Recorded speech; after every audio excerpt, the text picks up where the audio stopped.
আসসালামু আলাইকুম, সবাই কেমন আছেন? আশা করি সবাই ভালো আছেন। আলহামদুলিল্লাহ আমিও ভালো আছি। তো আজকে আবার দেখেন হঠাৎ করে যাচ্ছি স্যামসাং এর সার্ভিসিং সেন্টারে। তো আমি আমার ফোন নিয়ে আরেকবার গেছিলাম সার্ভিসিং সেন্টারে। তো ওইখান থেকে বলে দেওয়া হয়েছিল যে আমার ফোনের ডিসপ্লে গেছে। তো হঠাৎ করে আবার ডিসপ্লেটা অন হয়েছে বলে হালকা হালকা অন হয়েছিল, তো এখন পুরোপুরি অন হয়েছে। তো আবার যাচ্ছি সার্ভিসিং সেন্টারেতে। আসলে সমস্যাটা কি, তো তারা তো একবার বলেছিল আমাকে ডিসপ্লে চলে গেছে। তো আবার যাচ্ছি এখন সার্ভিসিং সেন্টারে যে আসলে সমস্যাটা কি। তো সার্ভিসিং এ যাচ্ছি আমরা দুজনেই। সার্ভিসিং এ যাওয়ার জন্য আমরা এখন রিস্কে আছি।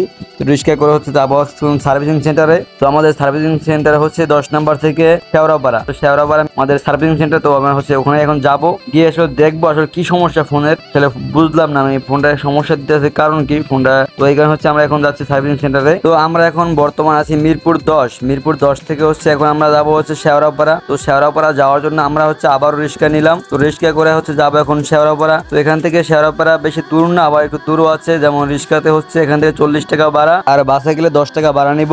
তো আমরা রিক্সা করে যাচ্ছি শেওড়াপাড়ার দিকে। আসলে ফোনটা সমস্যা দিলে আমার একটু কষ্ট লাগে, কারণ শখের ফোন, অনেক শখ করে ফোনটা নিছি।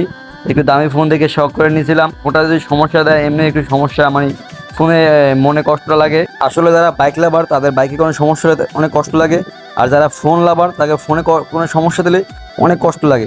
সো যে যেটা পছন্দ করে সেটা কোনো সমস্যা হলে আসলে কষ্ট লাগে।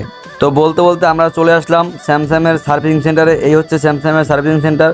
তো আমরা এখন এই পার থেকে ওই পারে যাব, ওই পারে গিয়ে স্যামসাং এর সার্ভিসিং সেন্টারে যাব, গিয়ে ফোনটা দেখাবো। তো চলেন দেখি, আসলে দেখাই, তারপর তারা কি বলে। তো এইটাই স্যামসাং এর সার্ভিসিং সেন্টার। যারা না চিনেন তাদেরকে আমি লোকেশন বলে দিচ্ছি। এটা শেওড়াপাড়া মেট্রো রেল স্টেশন অপোজিটে। তো আমরা এখন সার্ভিসিং সেন্টারে যাওয়ার জন্য ভিতরে যাচ্ছি। তো দেখি আসলে তারা কি বলে। আসলে জানি না ফোনটা কি হয়েছে, আসলে ফোনটা সমস্যার কারণে আমার একটু কষ্ট লাগতেছে। তো আমরা চলে আসলাম স্যামসাং এর সার্ভিসিং সেন্টারে। তো আমরা এখন ভিতরে যাব। এই যে এটাই স্যামসাং এর সার্ভিসিং সেন্টার। তো আমরা এখন ভিতরে যাই, গিয়ে দেখি কি বলে আসলে। তো আমরা এই যে ভিতরে চলে আসছি। ভিতরে এসে ফোনটা দেখাই তাদেরকে।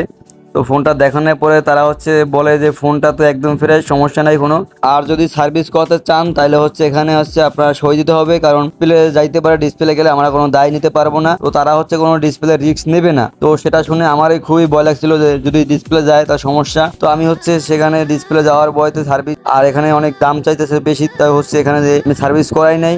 তো চিন্তা করছি আমি বাইরে কোনো ভালো দোকানে, বিশ্বাসের দোকানে সার্ভিসিং করাবো। তো সেখানে তাই আমি ওখান থেকে চলে আসি। তো চলে আসি, আমি দেখতেছিলাম আসলে ফোনটা আসলে ঠিক আছে কিনা। তো ফোনটা এখনো ঠিক আছে, কিন্তু মাঝে মাঝে একটু সমস্যা দেয়, আমি বুঝতেছি ভিতরে পানি আছে। তো এবার দেখি আমি এখন অন্য কোনো যাবো, গিয়া আমি সেখানে ফোন দেখাবো। ফোন দেখাই সেখানে সার্ভিসিং করাই তাদেরকে আমি বলবো। যদি সমস্যার সমাধান হয় তা তো আলহামদুলিল্লাহ, না হলে তো আমার অনেকটাই কষ্ট লাগবে এবং ক্ষতি হবে। তো আমি পরবর্তী ভিডিওতে আমি আপনাদেরকে দেখাবো আসলে ফোনটা নিয়ে কোথায় যাই এবং কি করি। তো আজকের ভিডিও এই পর্যন্তই। সবাই ভালো থাকবেন। সবাইকে আসসালামু আলাইকুম।